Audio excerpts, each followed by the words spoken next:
വാഗ്ദാനങ്ങളിൽ വിശ്വസ്തനായ ദൈവം വീണ്ടും നമ്മെ ജീവിക്കാൻ അനുവദിച്ചിരിക്കുകയാണ്. നല്ല ദൈവത്തിന് നമുക്ക് നന്ദി പറയാം. അവിടുത്തെ പരിശുദ്ധ നാമത്തിന് മഹത്വം കൊടുക്കുമ്പോൾ പലപ്പോഴും നമുക്കൊക്കെ പറ്റുന്നൊരു കാര്യമുണ്ട്. പണത്തിന്റെ ത്രാസിലിട്ട് ബന്ധങ്ങളെ നമ്മൾ അളക്കുന്നവരാണ്.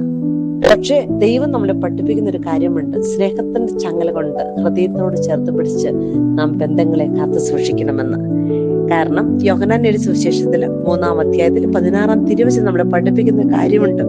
അവനിൽ വിശ്വസിക്കുന്ന ഏവനും നശിച്ചു പോകാതെ നിത്യജീവൻ പ്രാപിക്കുന്നതിന് വേണ്ടി തന്റെ ഏകജാതനെ നൽകാൻ തക്കവിധം ദൈവം ലോകത്തെ സ്നേഹിച്ചവനാണ്.